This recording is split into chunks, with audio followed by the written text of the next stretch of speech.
Comienza el Catecismo de la Iglesia Católica. Un programa dirigido por el Padre Luis Fernando de Prada.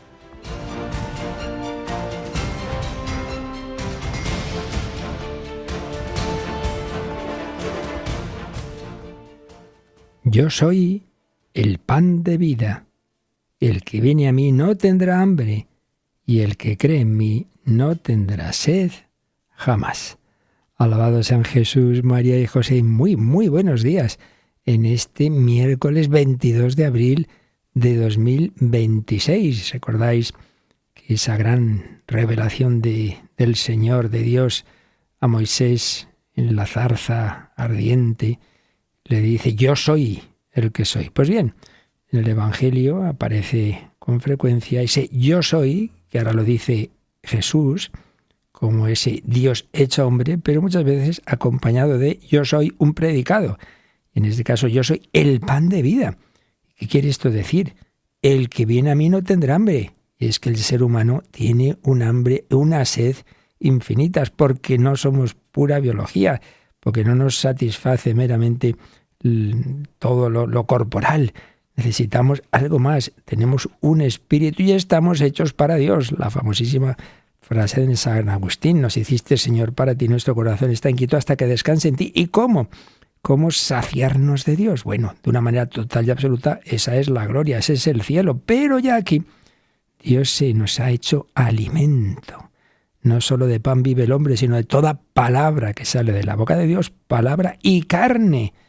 Yo soy el pan vivo bajado del cielo. El que come mi carne, bebe mi sangre, habita en mí y yo en él. Estamos hechos para ese encuentro con el Hijo de Dios hecho hombre. El yo soy divino se ha hecho también humano. Más aún, como decía un sacerdote que yo conocí, ha entrado en nuestra casa por la cocina. Se esconde, se nos manifiesta las cosas más sencillas: el agua del bautismo, el aceite de tantos sacramentos, el pan, el vino. Le damos gracias al Señor, se nos ha hecho accesible, quiere llenar nuestra vida, solo Él lo puede hacer. Y eso es lo que Jesús iba haciendo en sus apariciones como resucitado, llenando esos corazones que habían quedado destrozados al verle morir. Porque no solo, fijaos, Jesús no simplemente dice en otro texto: yo soy la vida, sino que dice: yo soy la resurrección y la vida. Es decir, sí, Él es la vida eterna, pero ha pasado por la muerte, ha resucitado. Esa es la dinámica pascual, muerte y resurrección. Y por eso, en el tiempo de Pascua es muy importante que profundicemos en lo que esto significa. Nos hemos preparado a la Pascua con la Cuaresma, pero ahora estamos intentando vivir lo mejor posible la Pascua. Mónica Martínez, buenos días. Tenemos una charla pascual, me parece, hoy, ¿verdad? Sí, entre esas cosas para vivir mejor la Pascua, pues están esas charlas que en este caso, este año, el padre Eduardo Toraño está ofreciéndonos una vez a la semana durante esta Pascua. Este mes, los miércoles, hoy toca, a las 10:30, y el próximo mes de mayo, ya lo iremos anunciando, será los martes. Hoy tenemos varias cosas especiales. La primera es esta, 10:30, una hora antes en Canarias, el padre Eduardo Toraño, magníficas charlas cuaresmales, ya las anteriores nos han gustado mucho. Seguimos escuchando y disfrutando de ese estilo suyo, muy personal, muy dejándose mover por el Espíritu Santo.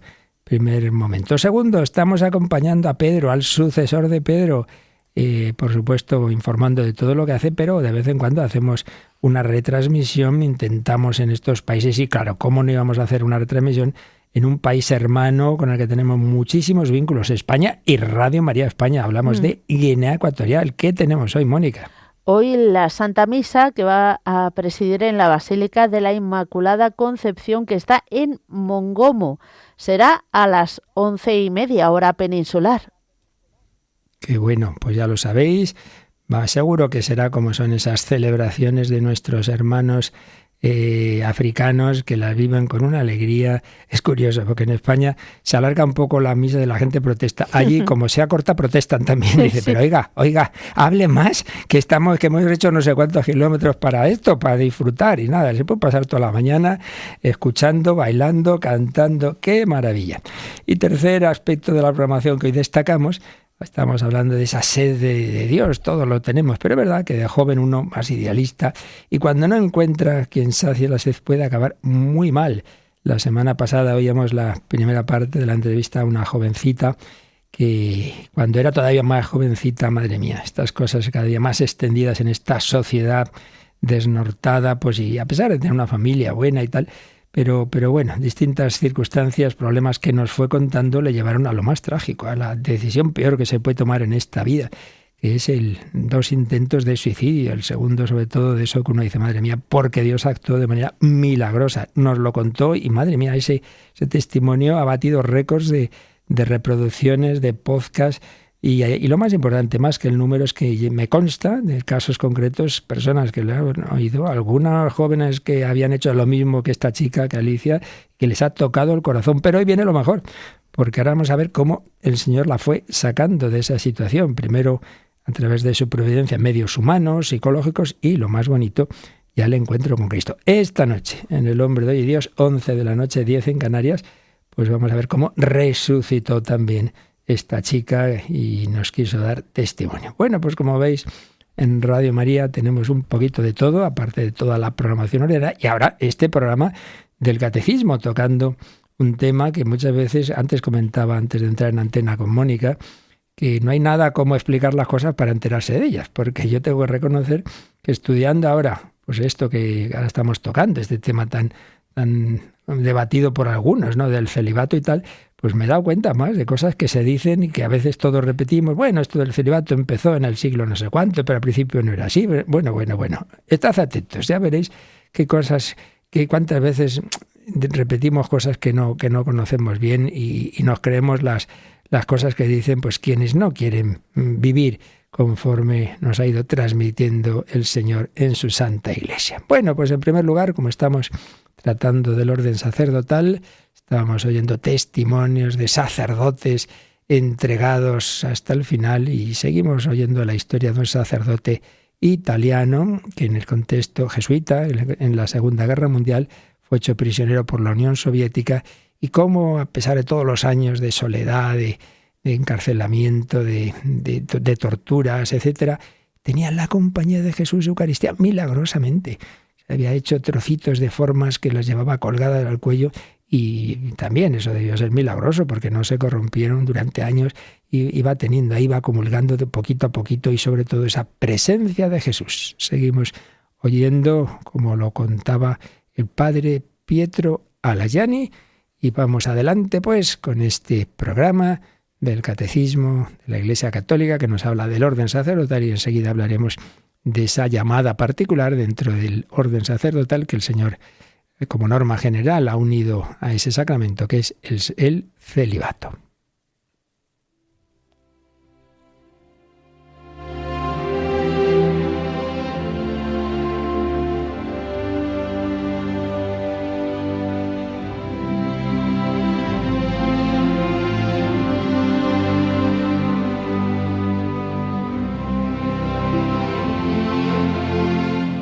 Padre Pietro Alajani, sacerdote jesuita italiano, muchos años preso, 7 años de aislamiento absoluto en una celda, una tremenda situación, decía él, de sepultado vivo, sin poder hablar nunca con nadie, sin ver a nadie más que a los carceleros. Y sin embargo, Jesús transformó este periodo en el más hermoso de mi vida, hasta el punto de no solo poder llamar a aquella celdita mi paraíso terrestre, sino de gozar realmente las delicias de una antesala del paraíso celestial.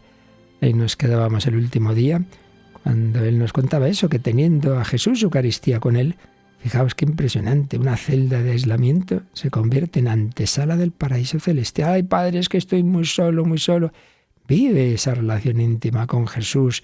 Y aunque no tengas la Eucaristía, que eso es excepcional, pero el Señor habita en nuestra alma. Si vivimos en su gracia y en su amistad.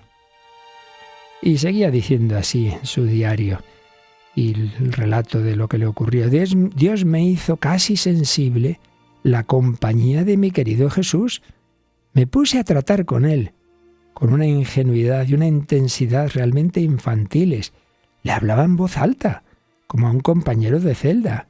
Le manifestaba las aprensiones de mi espíritu sobre el porvenir y compartía con él mis alegrías cotidianas. El pensar en la larguísima y desoladora soledad que me esperaba, sin correspondencia escrita, sin noticias. Lejos de oprimirme el espíritu, transformó mi celda en una anhelada aventura de paraíso, al punto de que ahora no solo siento un grato recuerdo, sino una profunda nostalgia. Esto es el colmo, que luego tenía nostalgia de esa época que había estado preso, porque tenía ese trato personal e íntimo con Jesucristo. No está nada mal, ¿verdad? Eso es vivir con fe, eso que decía Santa Teresa, que la oración es tratar de amistad con quien sabemos que nos ama. Desde los primeros días de cautiverio, la nostalgia por la Santa Misa me atormentaba más de lo que podía imaginar. Pero también en esto vino a mi encuentro Jesús, inspirándome una devoción sui generis. Recortando lo mejor que pude una gran hostia de papel, cada mañana, después de la meditación, celebraba 2 misas, entre comillas. Decía todas las oraciones de la misa, con todas las ceremonias, como si realmente estuviera en el altar. Madre mía, y nosotros que tenemos tantas posibilidades de ir a misa y cuántas veces lo dejamos, y este hombre, esa nostalgia, no podía, no tenía formas, no tenía vino, tenía solo esos pequeños fragmentos pues para la presencia de Jesús y comulgar, pero no para poder celebrar. Pero hacía eso, diciendo todas las oraciones. Debo reconocer que aquellas misas secas las celebraba con devoción y consuelo, como raramente cuando tenía la suerte de celebrar las verdaderas misas. Y menos mal, que sí, que a partir de un día, 5 de marzo de 1953, ahí ya se mejoraron las condiciones de aquellas terribles cárceles soviéticas. A partir de entonces pude celebrar diariamente la misa. Desde aquel día hasta el gran deseo de libertad se me volvió menos acuciante y menos atormentador, porque en el fondo había deseado e invocado la libertad y suspirado por ella principalmente por estar privado de celebrar la misa. No quería ser liberado para ir para aquí y para allá, sino para poder celebrar la misa. Qué buen ejemplo, ¿eh? Y comenta quien relata esta historia. Para el padre Alasjani, la presencia permanente de Jesús a su lado en aquellos 9 difíciles años de torturas fue la que dio sentido a su vida. Jesús le ayudaba a soportar todas sus dificultades y durante los 5 años que pasó en celdas comunes aprovechaba las mínimas oportunidades para hablar a aquellos compañeros de infortunio que estaban hambrientos de Dios. Confesaba a los que podía, recibía en la iglesia a los que se convertían y en todo momento demostraba ser un sacerdote de cuerpo entero. Cuando el último año de prisión empezó a recibir paquetes de Italia, dinero, se sentía feliz de poder compartir algo de aquellos tesoros con sus hambrientos compañeros. Pero fijaos, nunca pudo imaginar que le fuera a costar tanto el dejar a su amigo Jesús sacramentado al ser liberado el 12 de febrero de 1954 y pudo ir a la residencia de los jesuitas en Viena. Le costó, porque habían sido esos largos años de una intimidad fortísima con Jesús que llenó su corazón de alegría. Pues pidamos al Señor que vivamos esa intimidad y especialmente pedirlo para todos los sacerdotes, que valoremos ese inmenso regalo de no solo poder asistir a misa como todos, sino poder hacer nacer a Jesús en nuestras manos. Nos obedece, nosotros tantas veces no le obedecemos, Él siempre obedece, baja del cielo a la tierra cuando decimos: esto es mi cuerpo.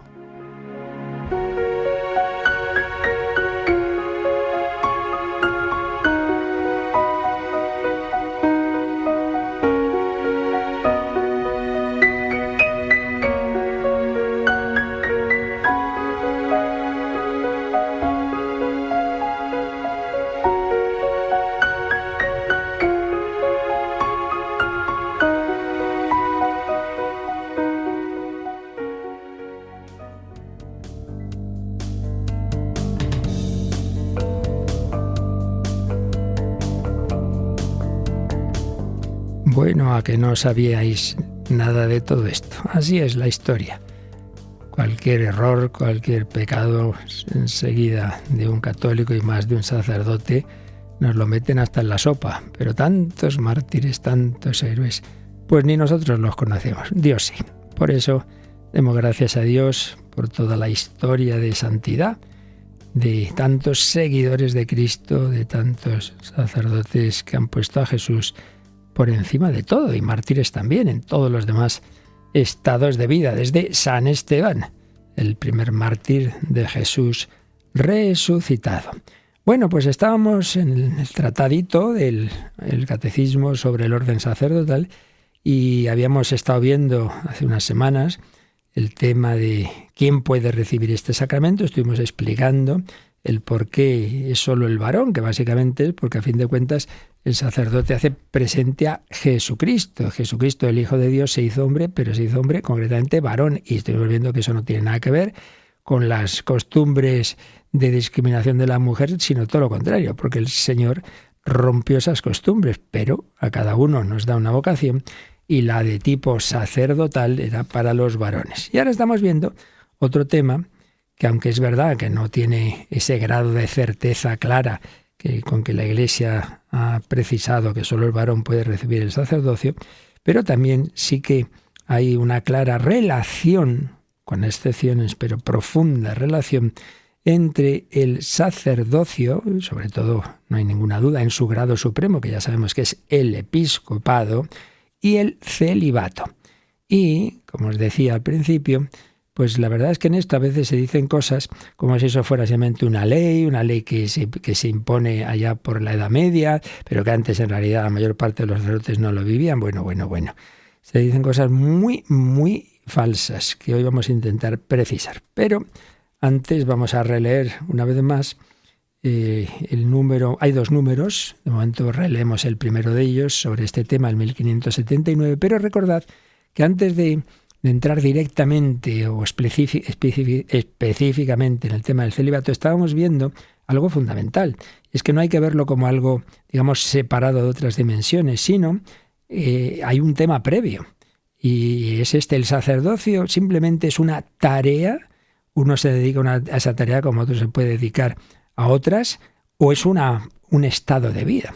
Y claro, estábamos viendo que realmente en la Sagrada Escritura, en el Nuevo Testamento, nuestro Señor Jesucristo, tal como hace la llamada a aquellos que van a ser los sacerdotes del Nuevo Testamento, que ante todo son sus apóstoles, pues vemos claramente que no es meramente, pues unas horas del día, en vez de pescar peces en el lago, venís conmigo a pescar hombres.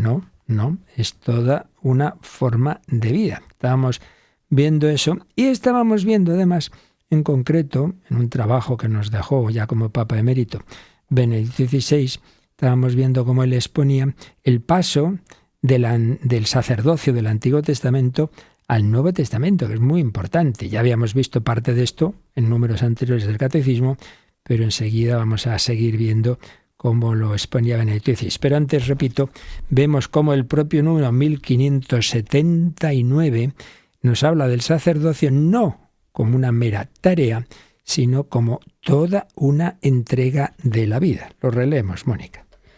Todos los ministros ordenados de la Iglesia Latina, exceptuando los diáconos permanentes, son ordinariamente elegidos entre hombres creyentes que viven como célibes y que tienen la voluntad de guardar el celibato por el reino de los cielos. llamados a consagrarse totalmente al Señor y a sus cosas, se entregan enteramente a Dios y a los hombres.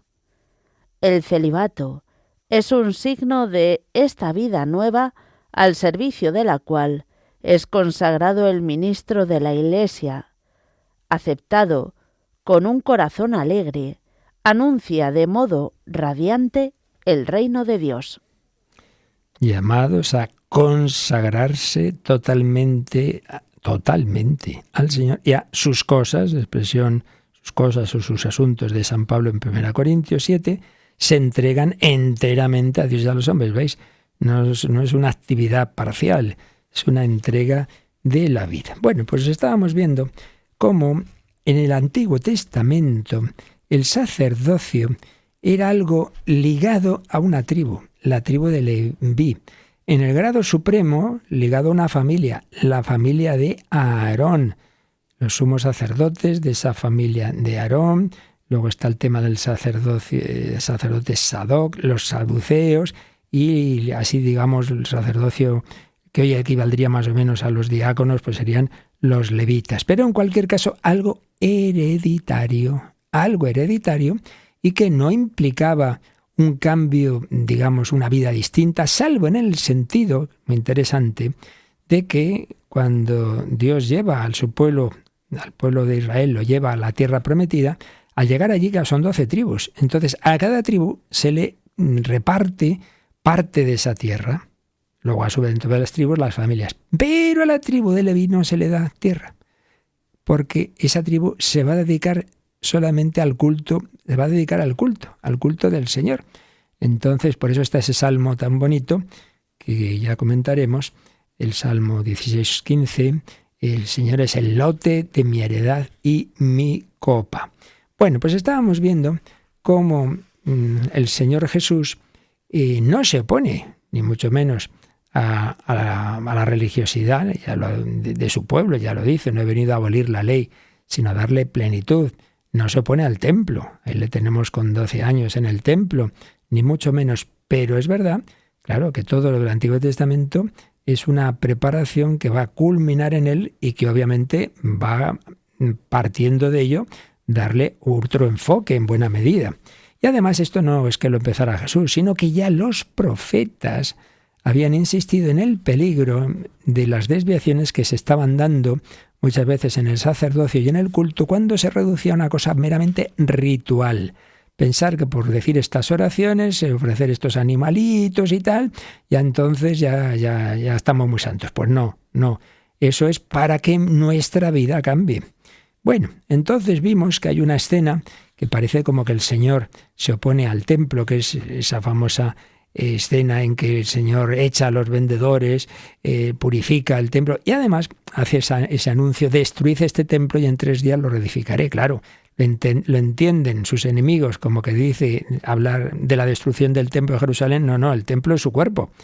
Bueno, pues entonces todo esto nos explicaba en un trabajo recogido luego en un libro con el cardenal Sará, desde lo más hondo de nuestros corazones, pero es un trabajo de Benedicto XVI sobre el sacerdocio católico, donde recoge lo que ya había empezado él a trabajar tiempo antes sobre el sacerdocio católico.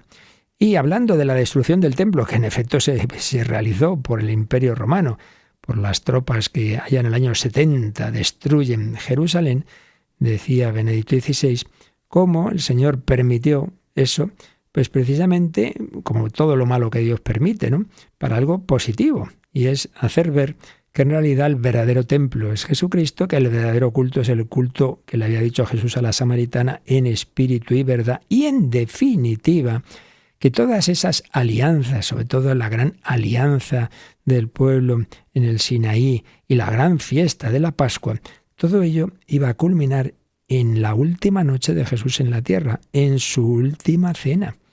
Ahí es donde tenemos el verdadero y nuevo culto y sacerdocio. En la última cena, Jesús ofrece su cuerpo y su sangre.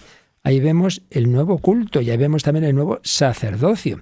Aquí el Señor recoge la tradición del Sinaí. Él se presenta como el nuevo Moisés. El nuevo Moisés.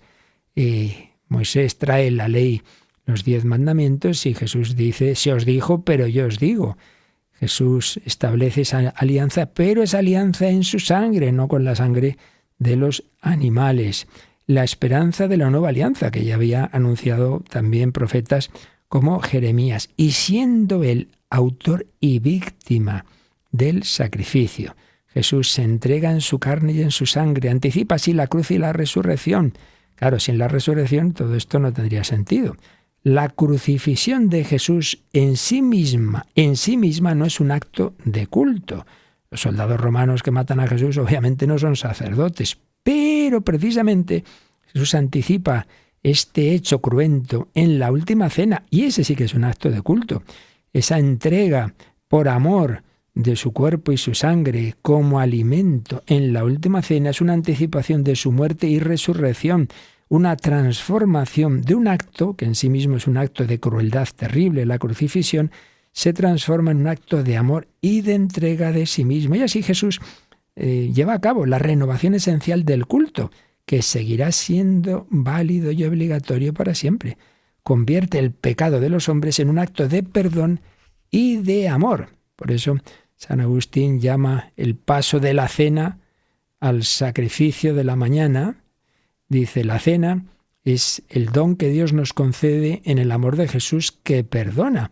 Entonces, la cena, el sacrificio vespertino, la cruz, el sacrificio de la mañana. Pero sigue señalando Benedicto XVI. Es verdad que de una manera directa en este sacrificio no se alude, digamos, directamente al sacerdocio, aunque está implícito en ese haced esto en memoria mía, pero es evidente que el antiguo orden de Aarón queda superado, que Jesús se presenta a sí mismo como el sumo sacerdote, y ojo, Jesús no es de la tribu de Aarón. Aquí ya un dato importantísimo, sacerdocio católico no es cuestión de familia, no es cuestión hereditaria, no señor, es cuestión de vocación. En Jesús se fusionan la tradición cultual, que se remonta a Moisés, pero también la crítica al culto que habían hecho los profetas. El culto verdadero es un culto del corazón. El amor y el sacrificio se hacen uno. De nada sirve sacrificar algo, un animal o un esfuerzo, un sacrificio que hacemos si no es con amor, si no es con entrega. Y señalaba también Benito XVI que donde vemos claramente esta, digamos, profundización, incluso refundación del culto y del sacerdocio, lo vemos muy claro en San Pablo, como pues él nos habla de esa celebración del culto cristiano en la Eucaristía. En definitiva, Dios asume la destrucción de los muros del templo que hizo el ejército romano, pero en realidad es un símbolo de algo mucho más importante.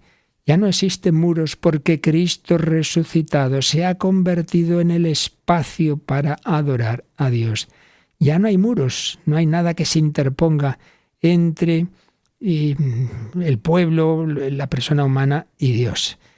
Y también muy interesante, señala Benedicto XVI, que ahora aquí estamos, yo estoy resumiendo lo que a su vez él resume, Todo esto podríamos estar días y días, pero bueno, nos quedamos en un punto medio de, profundizar sin tampoco convertir esto en una clase de licenciatura, de teología. Pero creo que es suficiente para que cojamos las ideas claves.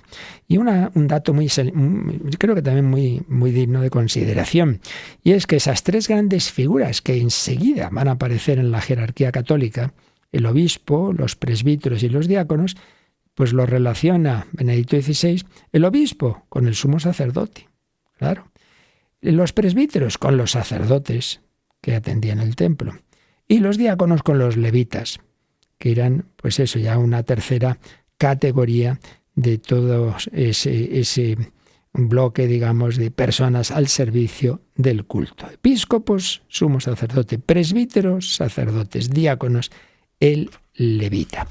Y cómo hay que ver, pues como en todas las demás cosas, ¿no?, del Antiguo al Nuevo Testamento, para entender el Antiguo y el Nuevo Testamento y la evolución de las instituciones que se va dando, siempre con una especie, digamos, de exégesis en la que vemos que cosas del Antiguo que eran, digamos, simbólicas, se entiende su simbolismo desde la realidad del Nuevo Testamento. Entonces, en la cruz, pues se entienden muchas cosas, ese descenso de Dios, pero también ese ascenso de la resurrección que nos une en Cristo, nos lleva a la unión con el Padre. El verdadero amor de Cristo, siempre presente en la Eucaristía, es la mejor adoración. Esa adoración que oíamos antes que hacía ese sacerdote italiano en su celda. Y claro, si uno no ve ese paso de la letra al espíritu, cosa que le pasó a Lutero, entonces ¿qué ocurre? Que uno sigue pensando que el culto cristiano es algo de la letra, algo ritual, y entonces en nuestros tiempos, y ya así lo hacía Lutero también, se rechaza, porque decía, hombre, no, lo importante es el corazón. No se ha visto que justamente siendo, digamos, una evolución de ese culto en el Antiguo Testamento, pero siendo una evolución, pero no rechazando que en sí mismo haya un culto, no rechazándolo, no pensando que simplemente el sacerdocio del Nuevo Testamento nada más que es anunciar la palabra, sino que es dar plenitud a ese culto, porque todos esos sacrificios, esos animales, todos esos gestos que se hacían, claro que ahora cobran su sentido, porque no es un mero rito, es la persona. El Hijo de Dios hecho hombre se ofrece por amor al Padre. Y esto es lo que hacemos en el culto, ofrecer a Cristo y ofrecernos con Él. Claro, si no volveríamos al problema de, bueno, yo asisto a un rito que no afecta a mi vida. No, Señor, tú te ofreces con Cristo al Padre. Vamos a pedir al Señor, pues vivir así, y vamos a pedir por tantos sacerdotes buenos que en sus pueblos, en sus parroquias, en ese día a día hacen presente a Jesucristo, con esa cercanía que sobre todo muchas veces, yo esto así, pues ya he estado en bastantes destinos sacerdotales y es indudable que donde uno más vive esa cercanía, ese lo que significa ser sacerdote en medio del pueblo, es en los pueblos, en esos pueblos españoles que había siempre esa piedad, siempre en el centro del pueblo, la iglesia y la gran figura del cura, como cantan aquí estos hispanitos, al cura de mi pueblo.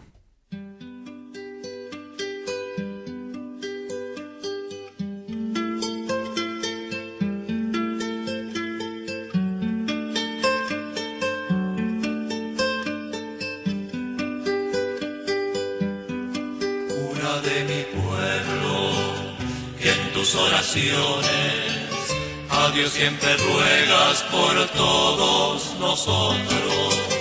Cura de mi pueblo, cuando yo era un niño, me dabas santitos, me hacías cariño. Cura de mi pueblo, cuando yo era un niño, me dabas santitos, me hacías cariño. Cura de mi aldea, de mi pueblecito, donde ahora descansan mis seres queridos. Cura de mi pueblo, amable y sencillo, siempre te recuerdo como a un buen amigo. Cura de mi pueblo, amable y sencillo, siempre te recuerdo como a un buen amigo.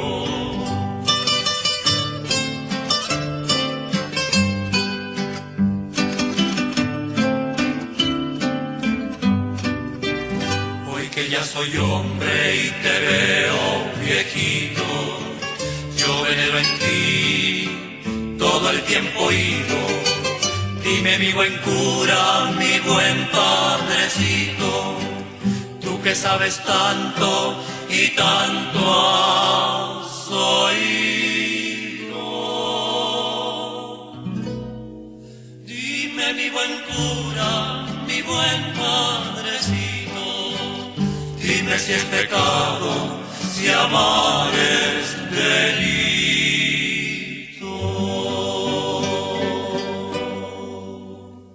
El Catecismo de la Iglesia Católica en Radio María.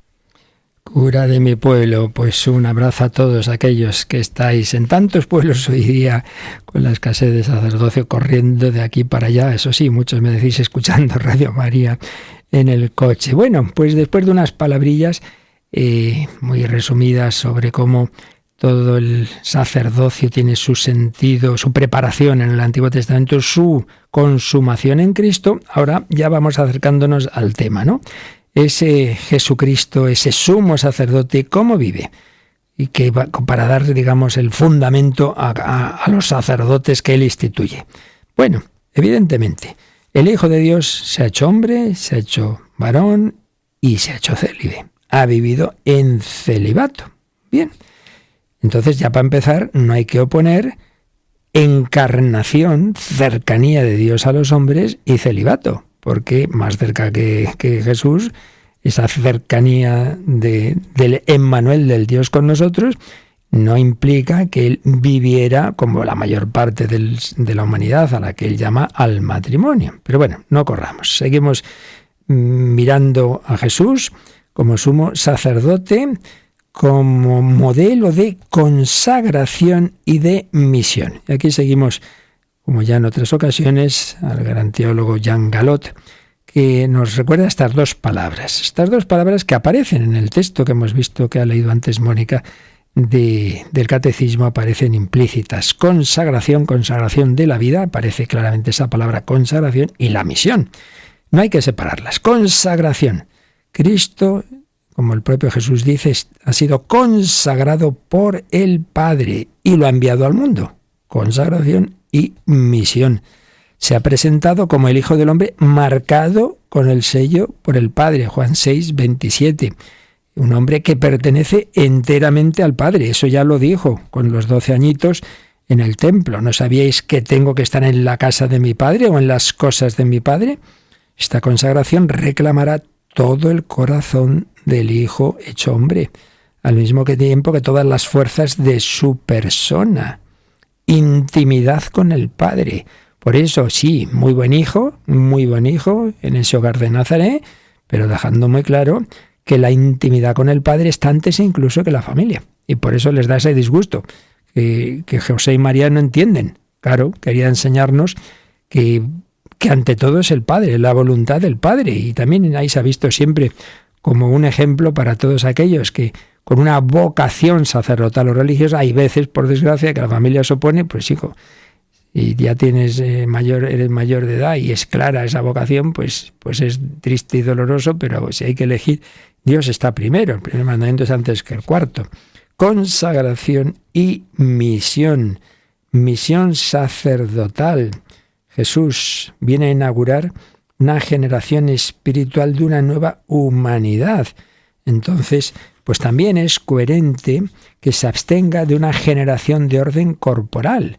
Es la generación espiritual, es padre, como llamamos en la cancioncita esta última, pues de todos los feligreses, no, estos los primeros míos, porque estos los he engendrado yo físicamente, y los otros, bueno, simplemente vamos diciendo cosas que ya iremos aterrizando, pero que las tengamos ya presentes. Caridad pastoral que Cristo trae a la humanidad para revelar el amor de Dios a todos y cada uno. Y así Jesús ha podido acercarse al máximo a cada ser humano. Ha evitado el particularismo de la familia, así como el de la nación. Todo el que realiza la voluntad de Dios, ese es mi hermano y mi hermana y mi madre. De hecho, Jesús deja a su familia, deja a la Virgen, pues sin duda ya viuda, para fundar una nueva familia. ¿Quién es mi madre y mis hermanos? El que realiza la voluntad de mi Padre que está en los cielos. En esto no hay ningún desprecio hacia su familia, no faltaría más. Como en su celibato no hay ningún desprecio hacia el matrimonio. De hecho, el primer milagro en la vida pública es una fiesta de bodas. Ha vivido en una familia la mayor parte de su vida, sí, pero no ha asumido el matrimonio. No ha considerado nunca el celibato como un cerrarse ni como un replegarse, no lo ha visto como un refugio, ha vivido en medio de los hombres. Veamos la diferencia con Juan Bautista. ¿Me acordáis, no? Dice, vino Juan que ni comía ni bebía, y decís, tiene un demonio. Viene el Hijo del Hombre que come y bebe. Acepta invitaciones, va a casa de Zaqueo, sí, va a casa de Betania, de Marta, María y Lázaro. No es un eremita ahí separado. No, pero vive esa consagración al Padre en celibato. Entonces ya, todo esto son como aproximaciones al tema, vamos viendo como motivos que se dejan entrever la consagración total al Padre y a su obra, la misión de generación espiritual, la apertura universal al amor. Todo esto va iluminando el fundamento del celibato de los sacerdotes, dado que también en nosotros existe consagración y misión. Consagración, como vimos ya explicando, ¿no?, cómo se transmite este orden sacerdotal, esa celebración es una auténtica consagración, y misión, una misión pastoral de cara a la generación de los cristianos, una dedicación que tiene un universalismo, que no te centras en simplemente eso, mi pequeña familia, no, la gran familia que te encomienda la misión pastoral. Pero, sobre todo, tenemos que fijarnos, y algo ya dijimos, pero ahora nos podemos fijar más, en ese estilo de vida al que Jesús llama a los que llama un seguimiento más cercano, como fueron los apóstoles, claro está. Y allí nos encontramos con unas menciones expresas de las renuncias que implica ese seguimiento.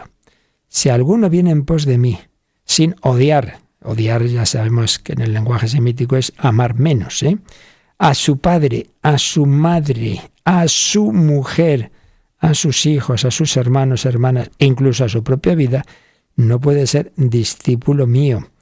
Ya digo, odiar significa no anteponer, o sea que, como por falta de palabras en el lenguaje de fondo que está detrás de los evangelios, esa falta de palabras hace que se use la palabra odiar cuando lo que se quiere decir es poner por debajo de.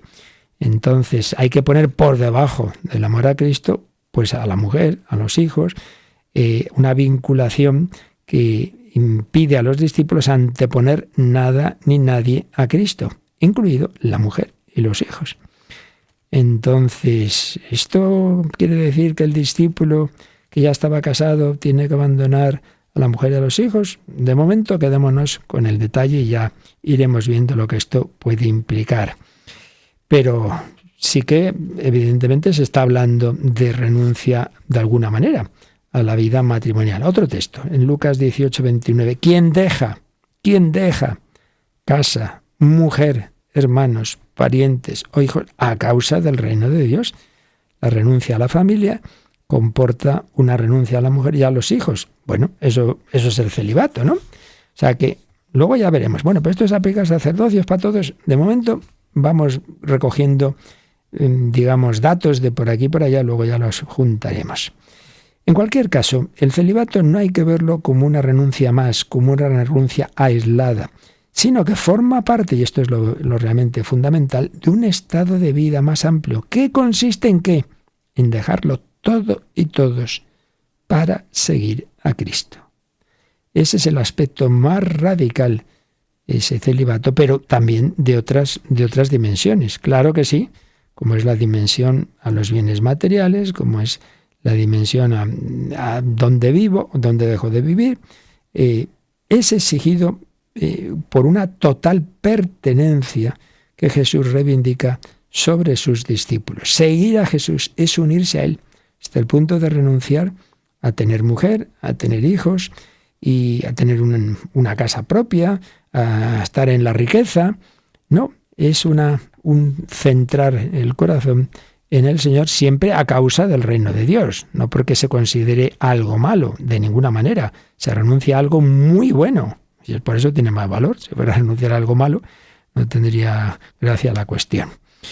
Y otro detalle, u otras expresiones que pueden chocar un poco, pero que hay que recoger también en este ir recogiendo datos evangélicos sobre este tema, es cuando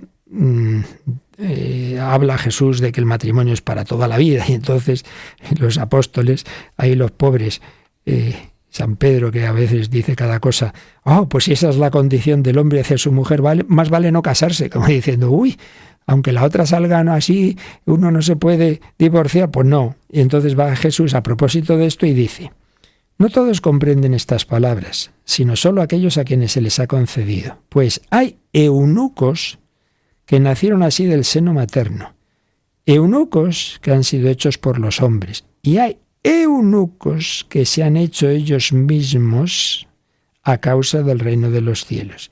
Quien pueda entender, que entienda. Es decir, hay hombres que han sido castrados por malos motivos, pero hay, en un sentido espiritual de la palabra, quienes han renunciado a ese uso de la sexualidad por el reino de los cielos. Esto Jesús lo está diciendo como una alabanza a esos eunucos voluntarios, que eran despreciados, dicho sea de paso, en el mundo judío, en el que era tan importante tener hijos. ¿Veis? Entonces, como siempre, el Señor, por encima de las costumbres, como veíamos con el tema de las mujeres, pero en cualquier caso está hablando de una manera o de otra, en un contexto o en otro, de renunciar a algo muy bueno en aquellos llamados a un tipo de seguimiento como el que les pidió a los apóstoles, que dejan padre, madre, esposa si la tenían, trabajo, etcétera, etcétera.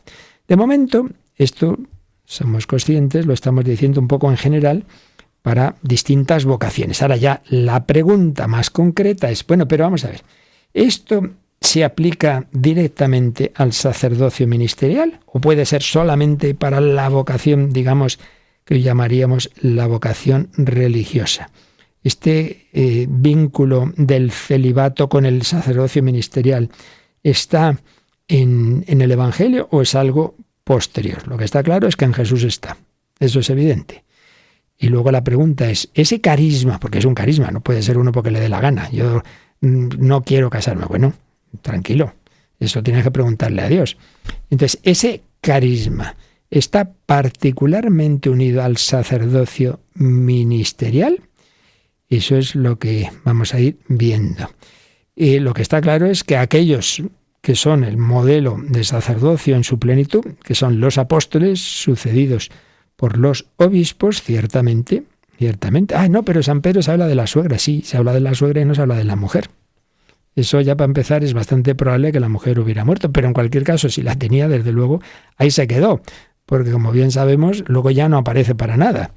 Y en San Pablo se convierte y él claramente nos habla de su celibato. Y están recorriendo el mundo entero de aquí para allá y evidentemente pues no hay familia.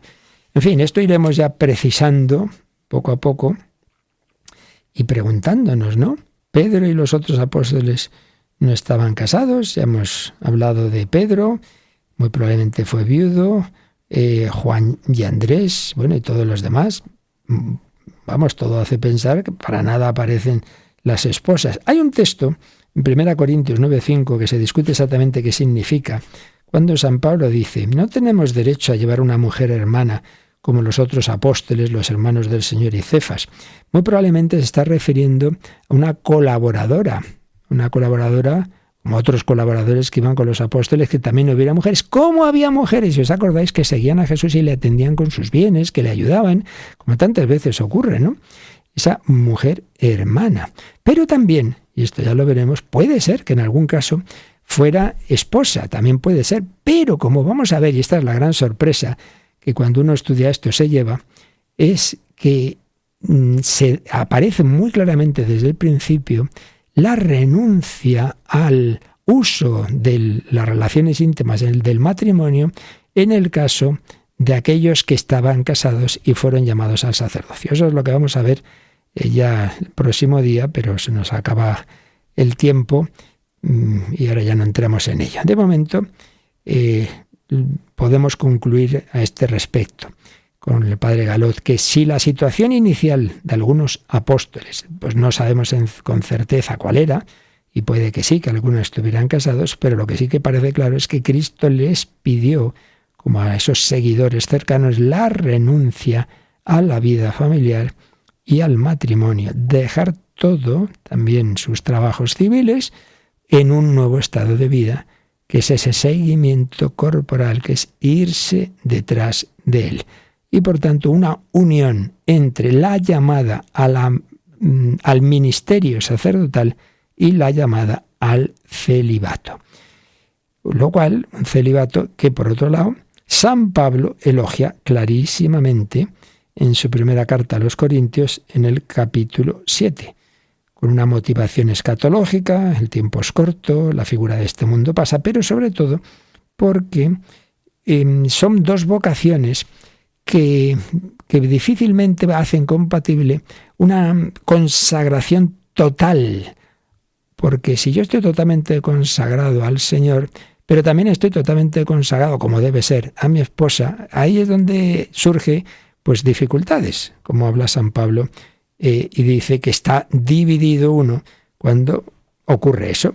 Entonces, el matrimonio es un gran misterio, implica una unión muy íntima y muy preferencial por el esposo o la esposa, pero a la vez la vocación de consagración en la virginidad implica que el esposo es Cristo. Entonces, las dos cosas a la vez es harto complicado. Eso es lo que vamos a ir viendo en adelante. Pero lo dejamos aquí para, de momento, pues meditar un poquito en nuestro Señor Jesucristo como sumo y eterno sacerdote, como consagrado al Padre, como modelo de todo sacerdocio, como sacerdote y víctima, y como célibe también, porque Él ha querido que su corazón, en ese aspecto de intimidad propio del matrimonio, esté puesto en el Padre, y amarnos a cada uno de nosotros sin que, primero están unos determinados hijos y luego los demás. No,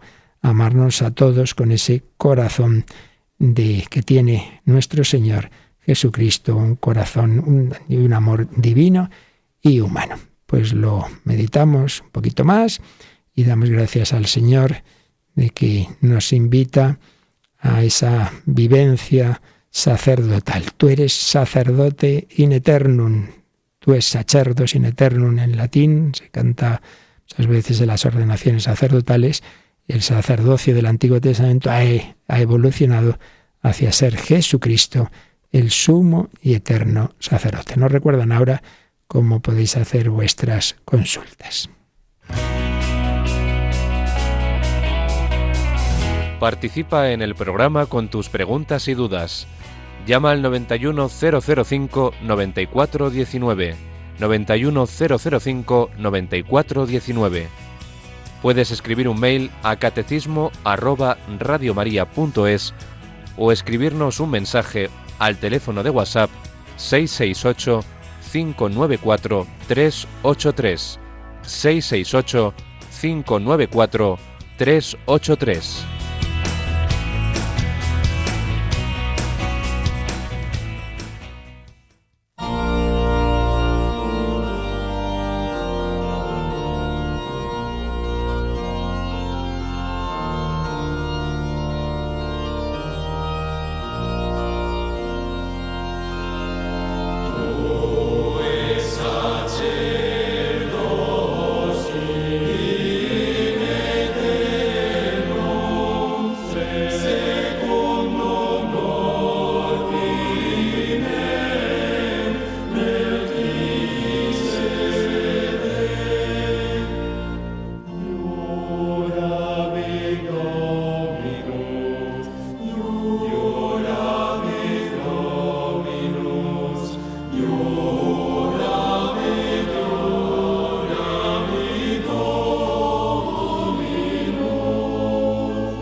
Se nos ha ido hoy el tiempo, no ha habido tiempo para más cosas, pero sí tenía pendiente una pregunta de Laura.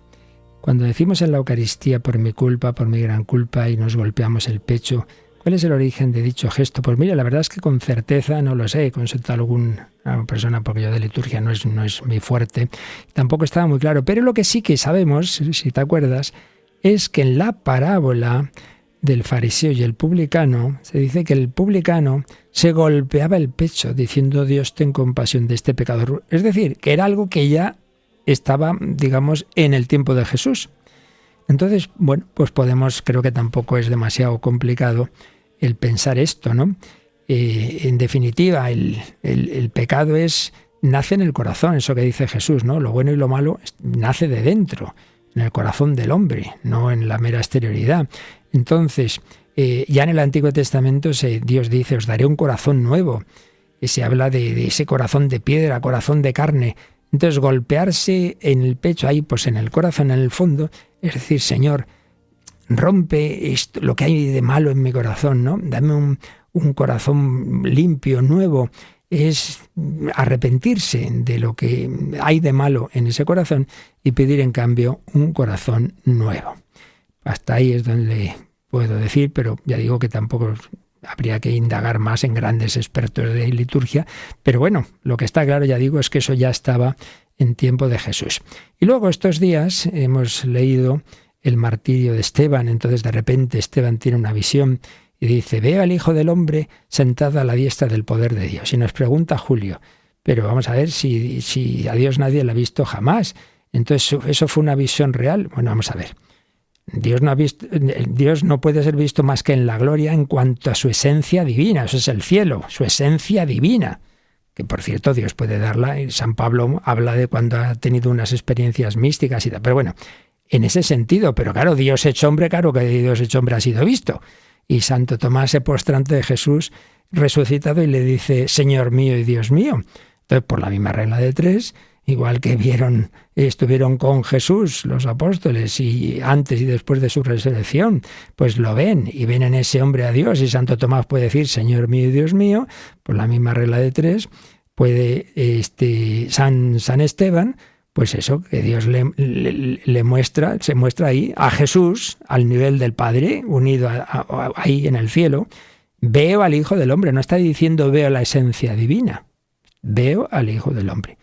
En fin, dentro de que siempre todas estas cosas, yo siempre digo lo mismo, y hay que repetirlo porque a veces hay muchas preguntas así como un poco de curiosidad. La revelación no es para satisfacer nuestra curiosidad de cómo son todos los detalles, no, sino para qué tenemos que hacer. La revelación tiene un sentido práctico. Entonces lo importante es esto, ¿no? Que estamos llamados a ese encuentro con el Señor que se realiza en Jesucristo. Bueno, recuerdo que hay 3 momentos especiales que os aconsejamos no perderos. Bueno, nada de la programación de hoy, pero hoy hay 3 momentos especiales. La charla cuaresmal a las 10:30, 9:30 en Canarias. Retransmisión de la Santa Misa desde Guinea Ecuatorial a las 11:30. Y la segunda y última parte de ese testimonio que tanto ha impactado de esa jovencita con 2 intentos de suicidio y cómo el Señor la fue sacando. Eso es lo que vamos a poder escuchar esta noche a las 11:10 en Canarias, en El Hombre de Hoy y Dios. La bendición de Dios Todopoderoso, Padre, Hijo y Espíritu Santo, descienda sobre vosotros. Alabado sea Jesucristo.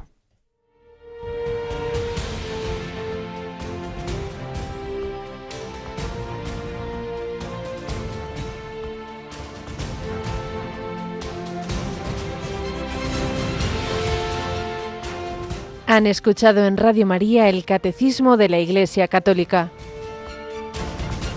un programa dirigido por el Padre Luis Fernando de Prada.